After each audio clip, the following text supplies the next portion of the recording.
This is the Cherish Each Moment podcast, episode 19. This is the GIE preview episode, among other things. GIE is coming up next week. A week from the day of this recording, I will be at the GIE Expo in Louisville, Kentucky. Very excited for that. And a lot of other things happening here as well. We've got a lot to talk about with the putting green and the new mower that I have for that and what's going on there and why I didn't use it for the first cut on the putting green tonight. Lots to talk about as usual. Let's get right into it.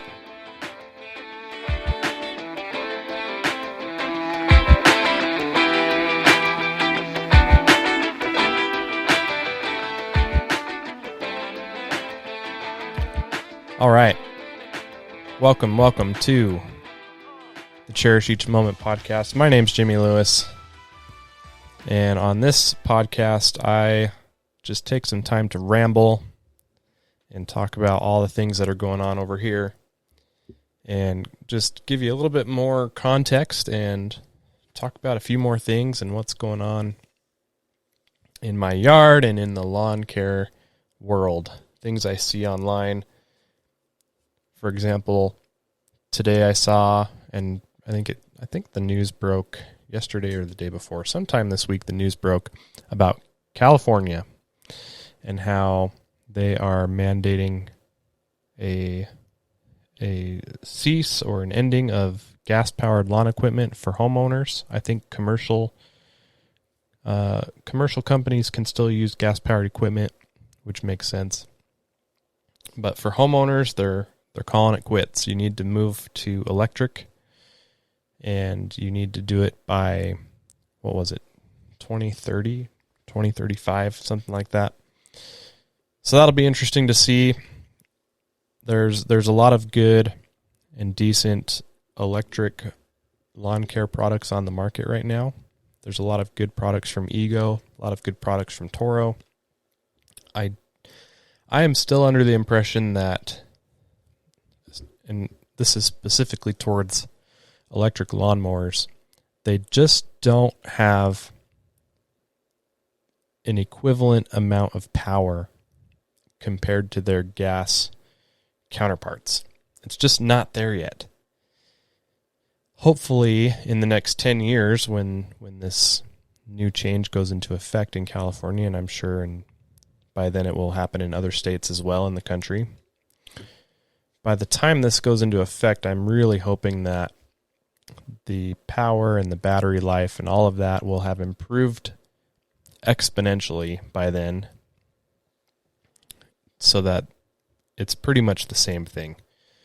So there's a lot of, you can go really deep into this topic. It's really the same conversation that people have around the electric vehicles and all of that stuff, and I don't particularly want to get into that. I think it's really interesting. I think there's definitely some pros and cons, by far, pros and cons, and it'll be interesting to see how that plays out. I'd be curious to know your thoughts. I know that I have several people that follow my ongoings that are in California. There's some content creators out there as well. Curious to hear their thoughts as things progress too, and we'll just kind of have to see how it plays out. As for Utah, we are getting into our typical transitional tease in between seasons. We are exiting the very small window of the fall season and heading into the winter season. I think tonight actually is our first forecasted low temperature below freezing. We have a low of 30 degrees tonight, and I had to blow out my sprinklers for the second time this year already tonight. Second time this week, in fact. And I'll try and remember to get to that story later. I want to try and stay in chronological order here as I try to catch you up on things.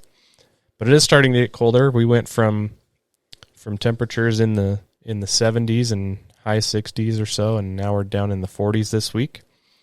And like I said, getting into the 30s at nighttime. It's getting cold.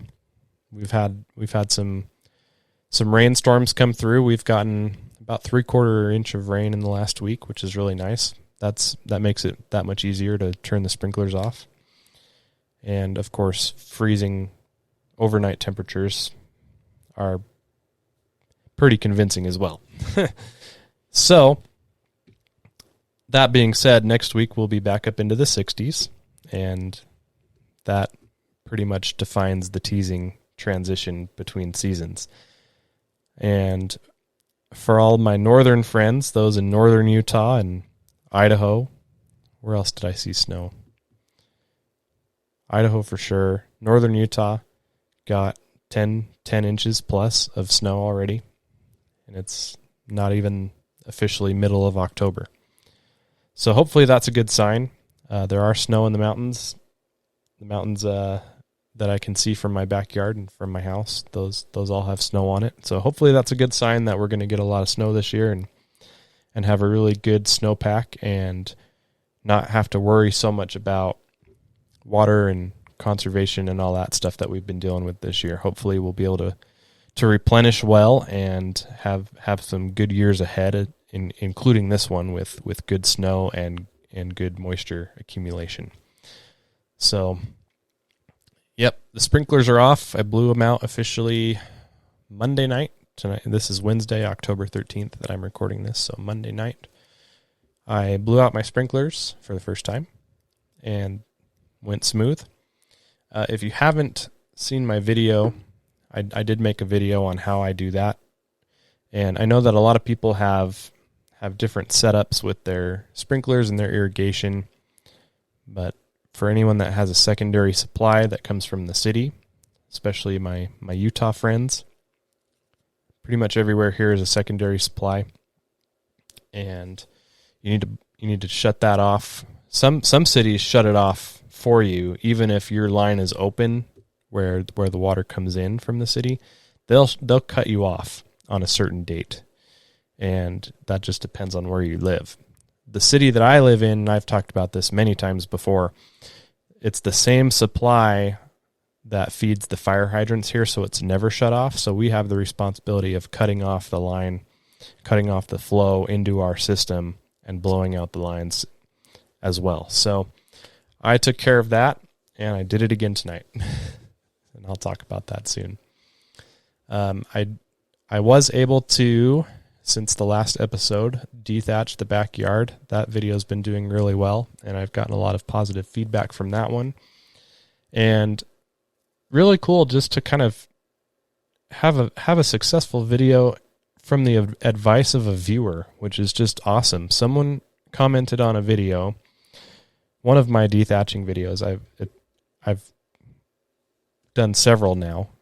It's kind of a fun topic for me, and it's a popular topic in the community. People are drawn to that, and rightly so. It's really fascinating, and it's definitely one of the more interesting things that happens, and one of the more oddly satisfying things that you can do with your lawn.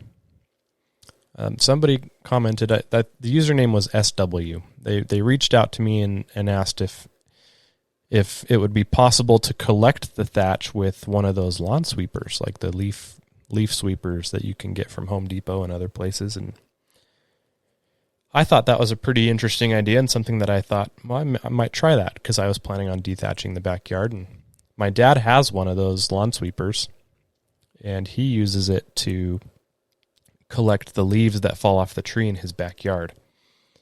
And I thought I could go borrow that and give it a try. And so I did. And it worked out great. It was awesome.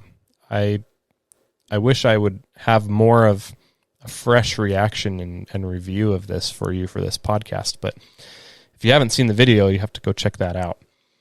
But it worked really, really well. And one of the best things about it is the bag that it throws all of the material into is much bigger than the bag on a lawnmower, especially a small lawnmower. The Time Master has a pretty decent sized bag, but even compared to the Time Master, this is a bigger bag. And when you collect your thatch with the mower without having a sweeper to help you, I find that when you make your passes, you have to do multiple passes because you leave material behind, because the mower just can't handle all of that material at once. The bag fills up really quick, and it's just a lot of back and forth to empty the bag. But the sweeper takes that tediousness out of the equation. It gets all the heavy stuff off the surface, and then once you're done with that pass, you can then use your mower to vacuum up the rest, and then you have to empty your mower bag much, much less than you would have having not used the lawn sweeper. Now, the stinky part about it is those lawn sweepers are not cheap. They cost more than they should, especially the Scott's ones. I don't think that they're worth a couple $100, I think is what they go for. I don't think that they're worth that. It's all plastic. But everything is overpriced right now. That's just the way things are. But if you can find one on the used market, or if you have a friend or family member or neighbor that is willing to let you borrow it, highly recommend giving it a try. So that was a cool thing for me to try out, and a nice surprise, really. So I think I will continue to use that in the future, and I definitely want to try using it on the front yard, because there is a clearance between the sweeper and the ground, and you can adjust the height of it. And I had mine, I think I had it all the way down. Can't remember. Pretty sure I did.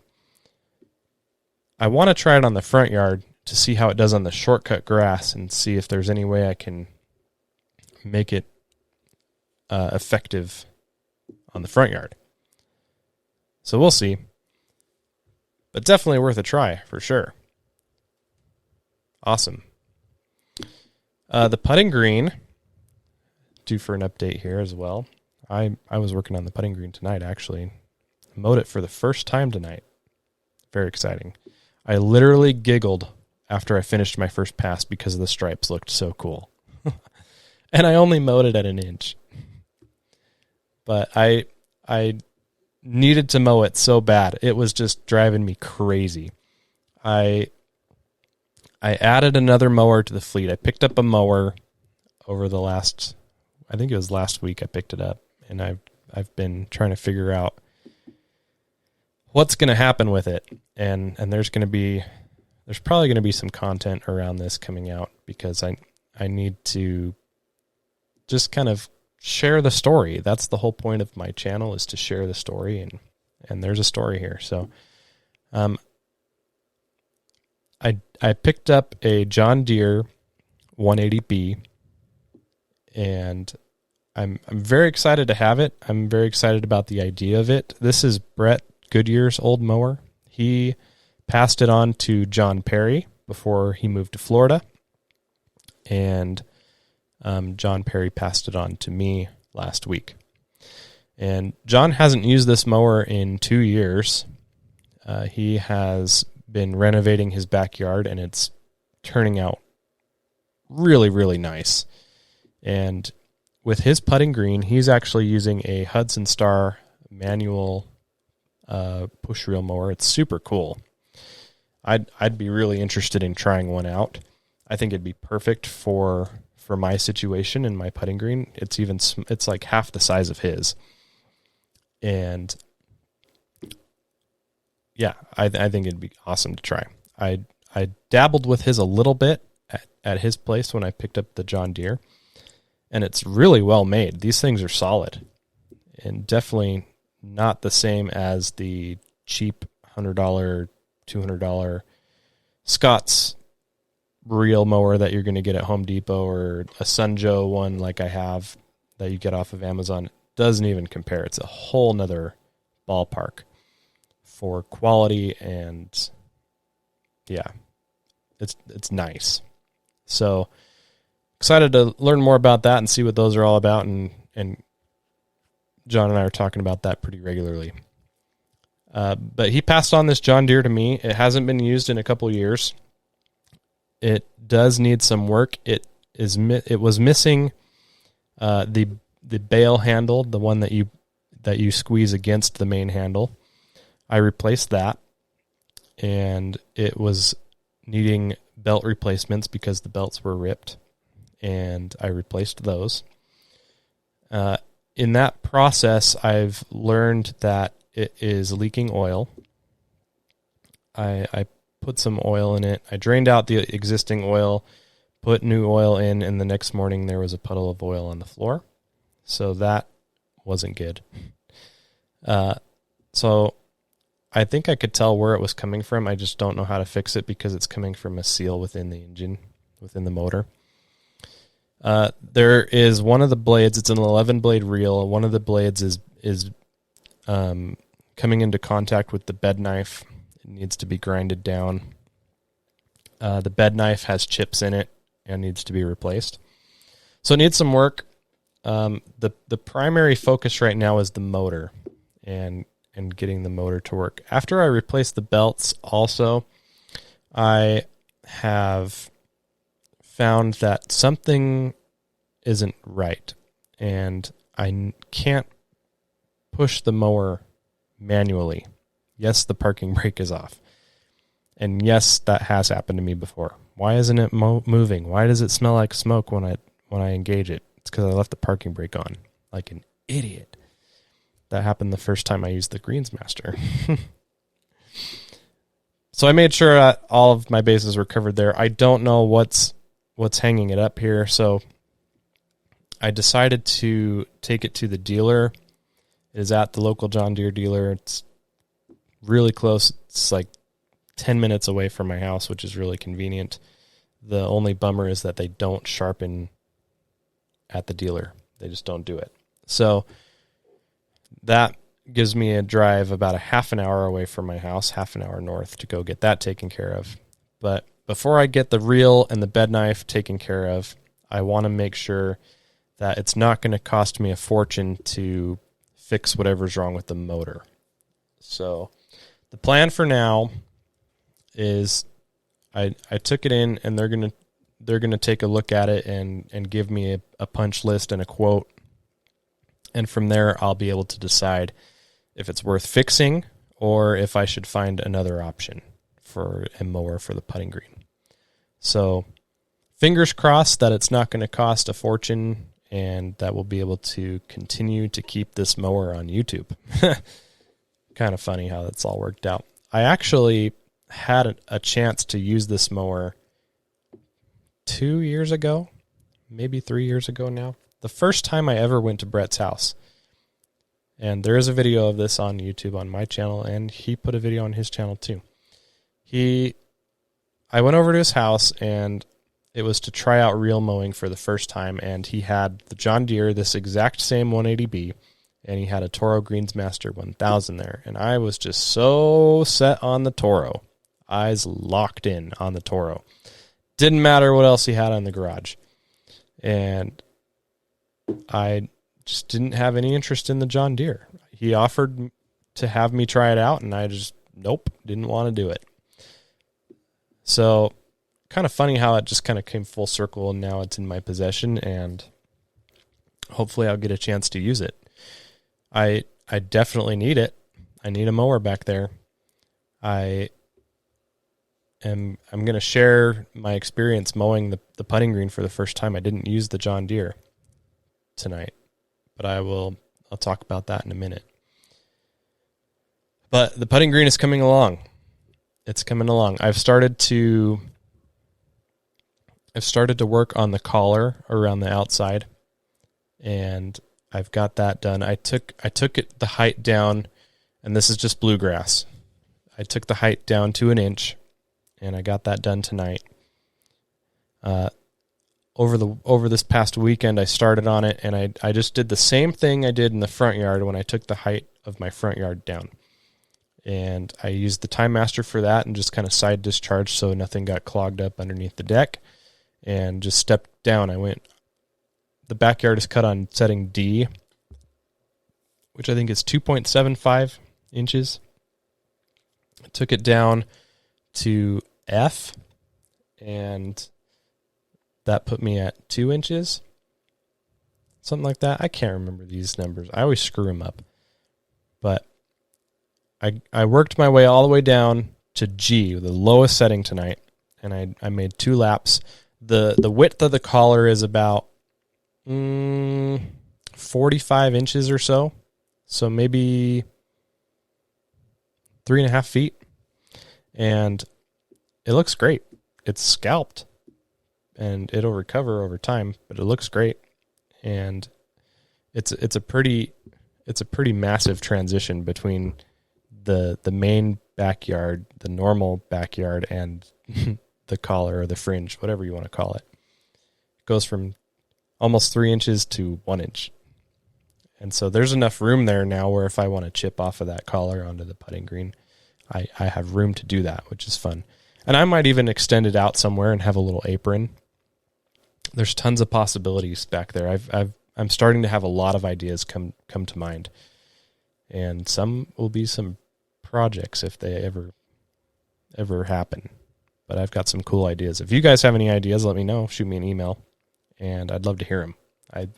I'd love to make this part of the yard just pop and just really catch the eye.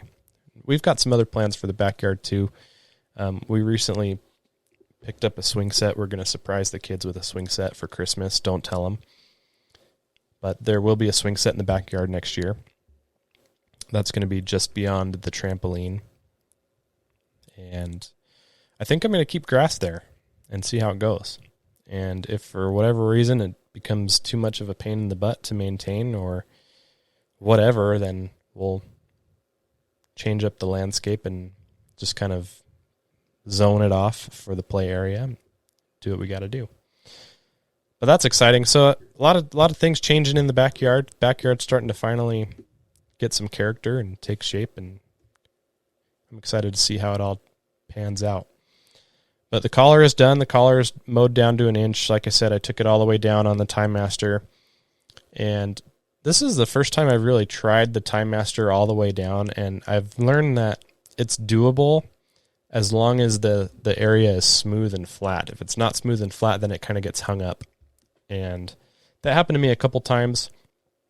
When it did, I just barely lifted up the front wheels so that the back wheels had something to dig into so that I could continue moving forward. And it worked out fine. And then once I made a couple passes around with that, then I brought the Greens Master back, and that's still set at 1 inch, the same height that I cut the front yard. And I made a couple passes on that and got it down to 1 inch, and I think that's where I'm going to leave it. I think I'll leave the collar at 1 inch, and then the ultimate goal with the putting green is to get it down to 1/8 of an inch. And I'll talk about the first mow on the putting green after the break here, along with what is coming up for next week and the GIE Expo. So stay tuned, and I'll be right back.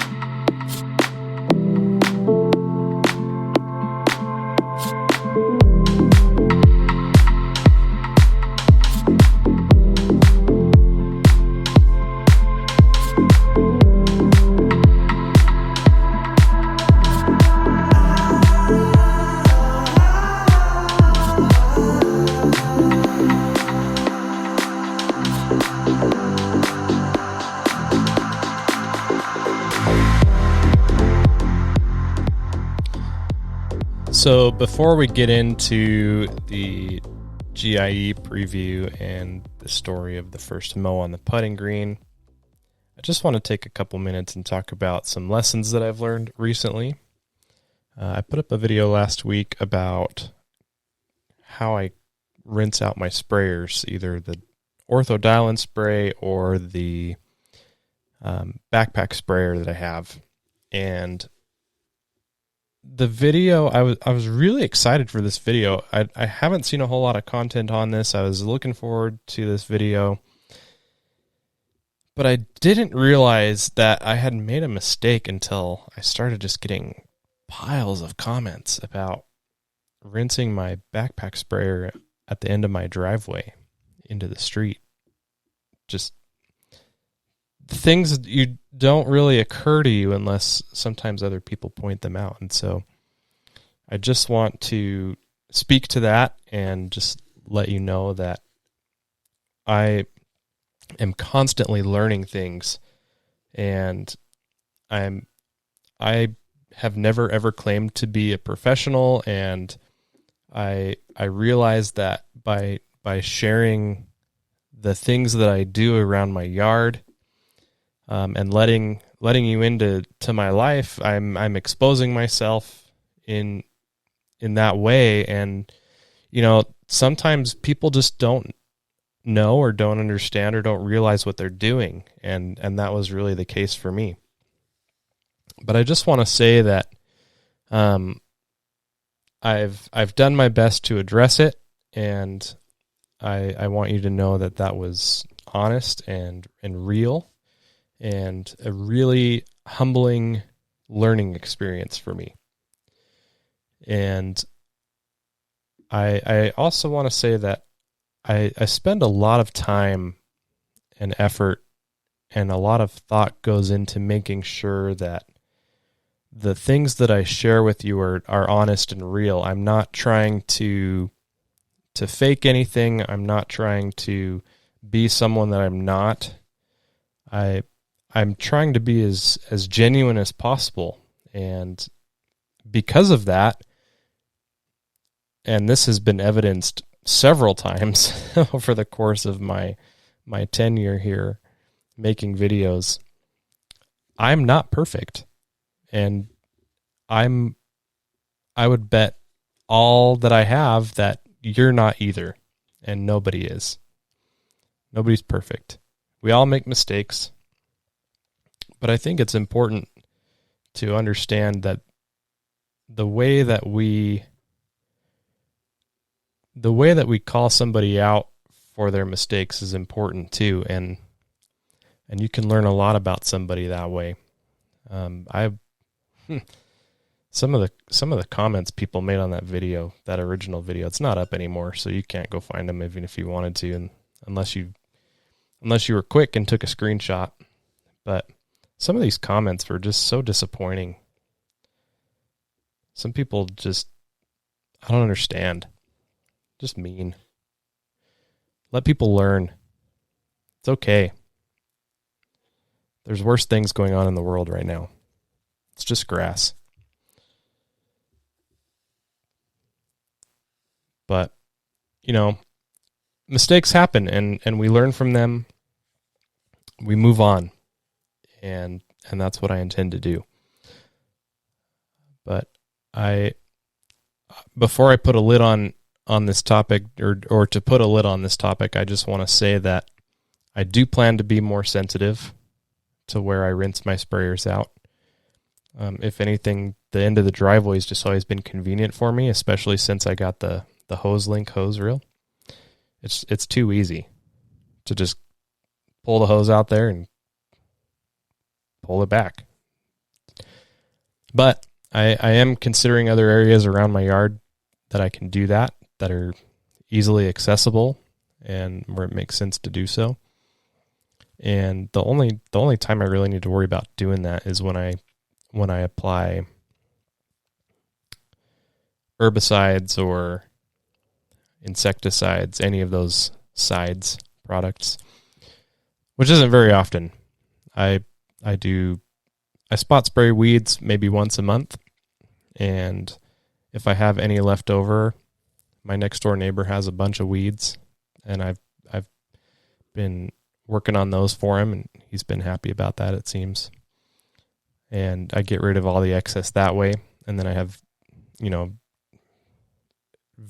of such a minute amount of whatever's left in the tank, maybe like, I don't know, not even a cup of liquid in the tank at that point.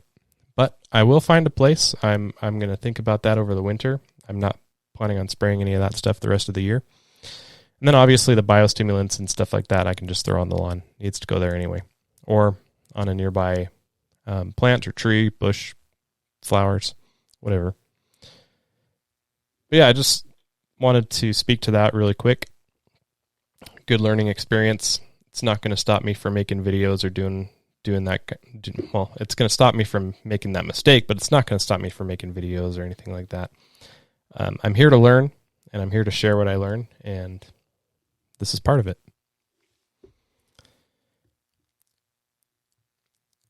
Now, as far as GIE goes, we're on the countdown. 6 days left. By the time you hear this, it'll be even closer. I might even be there. I'm not sure when I'm going to get this out. Hopefully I can get this out this weekend. Definitely going to get it out before the GIE starts so you can have this to listen to. If you're going to be in the area in Louisville at the GIE or around, come hang out. Come say hi. I'd love to meet you. This is a great opportunity to meet people and spend some time, spend a few minutes. There's things going on at the expo and outside of the expo. It's going to be lots of things happening. I'm so excited. This is a really fun trip. There's a lot to do. There's plenty to see, and it's just a great time. Louisville is a cool city. There's a lot of history there, and like I said, I'm really looking forward to it. The last time I was there was the last time GIE was held. They skipped 2020. So 2019, I made a trip over to the Louisville Slugger Bat Factory and took a tour over there and saw how the baseball bats are made. Totally cool. I hope to be able to see that again and explore that again. Churchill Downs, the horse race track, is also over there. And I believe that our GIE tickets get us in this year. So I'm going to have to make some time to get over there and check that out as well. I was hoping to do that last time, but I wasn't able to get over there. The expo itself, if you're not aware, this is like the biggest lawn and garden expo. This is the Greens Industry Expo. The who's who of the greens industry, as far as companies go, are there, and it's going to be great. There's over 1,000 exhibits in the expo center. It's 1,000 exhibits over 675,000 square feet, and that's just the inside. On Thursday and Friday, you have the outdoor demo area, over 20 acres. You can try out anything that you can imagine, from walk behind lawnmowers to riding mowers to leaf blowers, tractors, excavators, you name it. It's there and you can try it out. They're also adding a UTV area this year too, which is pretty cool. So that'll be fun to try those out. Those are always fun to mess around with. As far as companies that are there that I look forward to seeing again, obviously Toro is going to be there. Toro has a big presence there, both inside and outside. You can demo their equipment. You can talk to people that are representing the company there. So that'll be fun. They always have good swag too. They had some really cool hats last time. Greene County Fertilizer is there. They have a booth there. And Spiker Spreaders will be there. I'm actually going to be, I think it's on Thursday. I will be at the Spiker booth, and they're going to be doing some giveaways throughout the course of the event. And on Thursday, I'll be pulling a winner from their raffle for them to give away a spreader or something. So that'll be really fun. And then Ecologel will be there. The people behind Hydrotane, they have a booth there. All American Sharpener, you've seen me do some videos about that. They are there. Look forward to seeing them, catching up with those guys. Flow Zone Sprayers, they were there last time. I think they'll probably be there this time too. Those are just a few of the companies I'm excited to see. there's always some new companies that hit the scene too. Be nice to meet them and see what's going on. I think Cujo shoes will be there too. I want to get a pair of Cujo shoes. Maybe I'll get a pair of Cujo shoes. Usually when you go to these things, these conventions for any industry, there's usually deals. You get discounts. So see if I can get a discount on something. Maybe some Cujo shoes I can try for next season. Give those a shot. I need some yard shoes that are kind of waterproof. I think Cujos do that. So we'll see. Maybe I'll come home with a pair of Cujos.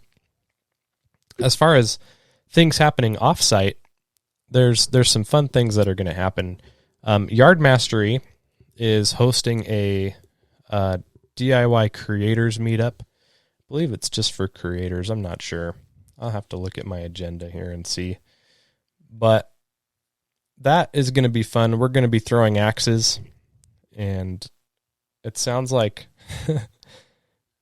if I remember, I don't think Alan or Brett or anybody has ever done that before. I've done it before, so it'll be fun to see if I can still do it.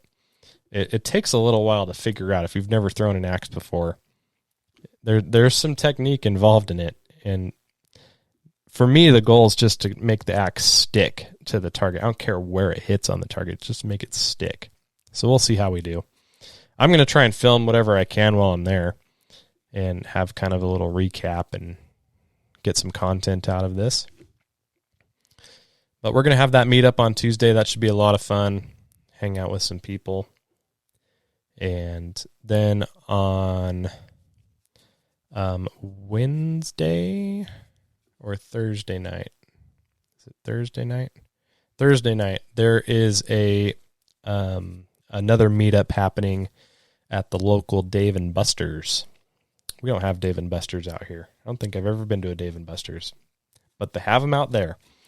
And we're going to have a meetup out there and get some food and just hang out and have fun. That'll be cool too. And then Friday, we'll do some stuff in the morning and then hop back on a plane and come home. So really looking forward to that. Can't wait. It's going to be a lot of fun, and it's probably going to go by really fast too. So that's going to be the GIE Expo. Well, I usually make notes for my podcast episodes, but I haven't had time to write down the thoughts and the feelings and all of that I experienced tonight after I mowed the putting green for the first time. And it didn't happen how I had initially expected to or planned on doing it, but it's done. I did it, and I started it tonight, and I'll get to that. So obviously I got the John Deere mower. I talked about that. I got the John Deere 180B, and it's got some things that need fixing on it, and it's in the shop.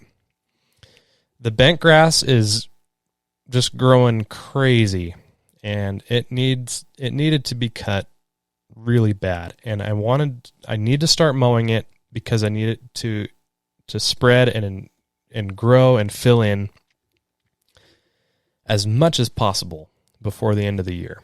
Like I said, we're going to get back up into the 60s, mid to high 60s next week, and that's just great growing temperatures. So I'm going to feed it before I go to the GIE, and that should do some good for it.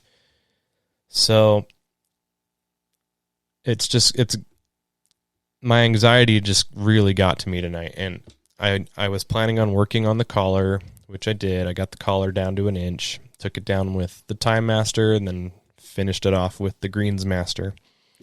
So the collar is down and done. It just needs to be maintained now, and the collar will be maintained as planned with the Greens Master. So anytime I mow the front yard, I'm gonna take it into the backyard and mow the collar. And then the plan is to have the John Deere to mow the putting surface, and that's going to be eventually mowed at 1/8 of an inch. But the goal for now is to get it down to 1/2 inch so that I can top dress it and continue to level and smooth out the area. And then from there, once it really starts filling in, I'll work it down to 1/8 of an inch and have a real putting surface. And then from there I'll order some cups and flags and start decking this thing out and having fun with it. And I honestly can't wait. I was at a golf store today, local golf shop, and they have a little practice putting area where you can try out all the putters in there. I was thinking, man, pretty soon I'll be able to do this in my backyard. How cool will that be? I can't wait. It's going to be awesome.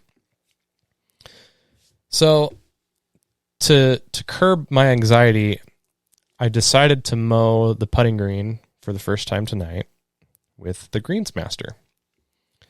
And it was a good decision. It was a great decision. Once I finished the first pass and I turned around and I looked at the stripes, and it made some sweet stripes. I'll put a video up here on YouTube for it, and you can check out my Instagram. It's on Instagram. Oh man, it was just I just started laughing. I just giggled after I got done. I was like, this is so sweet. It just looks so good. It just, when you mow for the first time and that shaggy look is just gone and it just looks nice and clean and fresh. It looks so good. It's still thin, but it's doing really good. And it's in a much better state now that it's mowed. So it's mowed at 1 inch, and now I need to take some time tomorrow and set the height of cut on the Greensmaster to 1/2 inch. And I recently got one of those height of cut gauges, and that will help too. So get it down to 1/2 inch. We'll mow the green again, and I'll probably mow it a couple times, maybe even 3 times. Let's see how it goes. I don't want to stress the new grass out too much. I want to get it mowed so that it starts training. And then I need to find some sand. I took some sand. I've had a pile of sand underneath the trampoline for the last year or so, and I pulled it out, and I've been trying to dry it out, and it's just been raining, and it's just not been ideal. So I need to go to the local hardware store and see if I can get any mason sand that's just, in like a 50-pound bag. Get a couple of those bags so it's already dry and ready to go. Mason sand is great. It's great as long as it's dry. The stuff I have isn't dry, and I don't think I have good enough conditions anymore this year to dry it out. So if I can find something that's already dry, we'll be in good shape, and I can top dress it and start filling and smoothing things out. So we'll see how that goes, but very, very, very exciting moment. A moment well cherished on the putting green tonight. So I did have to fix a sprinkler. Well, fix is kind of a loose term.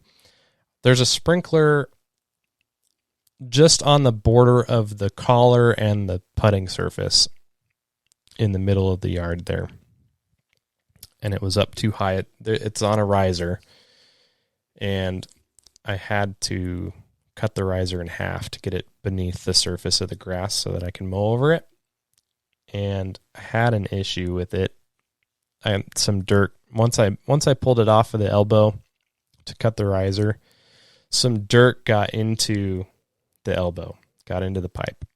It's like, crap. And it just got progressively worse and worse and worse. So I had to dig it out. This is not what I wanted to happen. It cost me about 20 or 30 minutes of daylight, and we're running low on daylight this time of year. We haven't hit the daylight savings yet, as you know, but it's starting to feel like it. And once daylight savings hits, it's game over. But I got the sprinkler taken care of, and I had to turn the water back on so that I could clear out the line and get all the dirt out of there. So I turn the water back on, make sure the sprinkler is working, and then mow the putting green. And then last thing I did tonight, right before it got dark, was blow out the sprinkler lines again. So I've blown out my sprinkler lines twice this year. So if I have any broken pipes come spring, I'm going to be mad. There's no way I should have broken pipes. I probably just jinxed myself.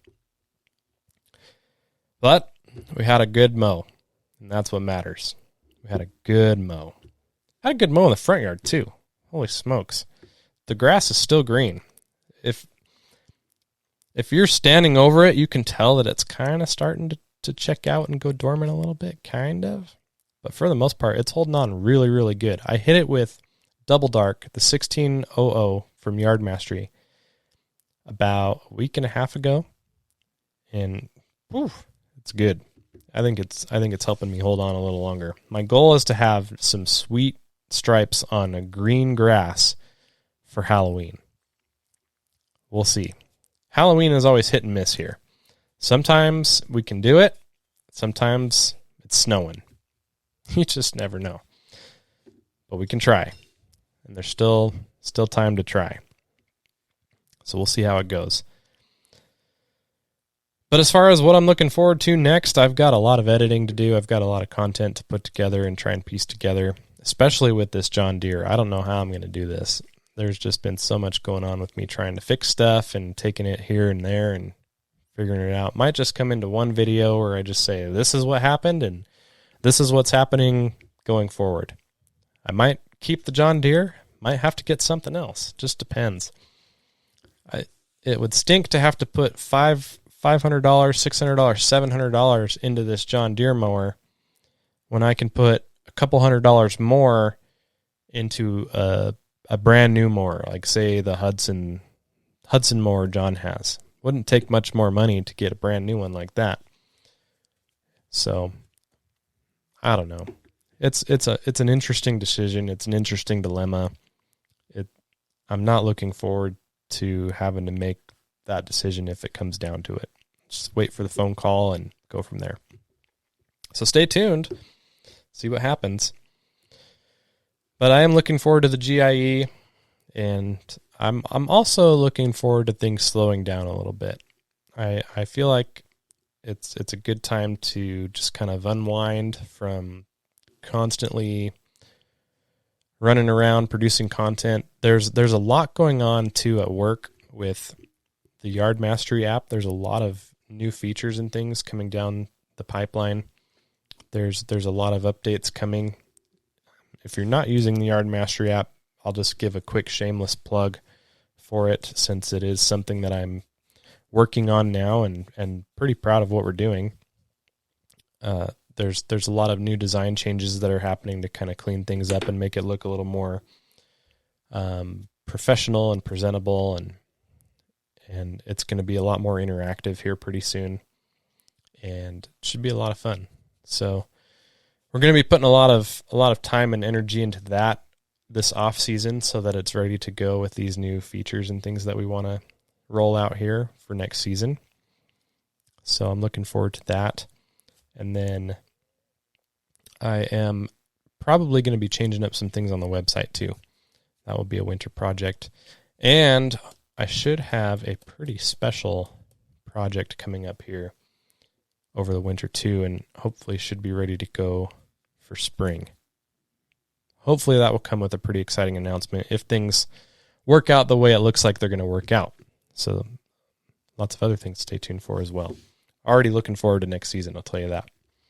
So that's going to go ahead and wrap things up for this particular episode. This is episode 19 of the Cherish Each Moment podcast. Thanks so much for listening. I appreciate literally every one of you for listening. Let other people know that this exists, and we'll look forward to the next episode. Post GIE. Have all the stories, all the experiences to share with you. I look forward to it. Talk to you next time, and if you're still out mowing and taking care of the lawn, if you're not buried in snow yet, cherish those moments. See ya.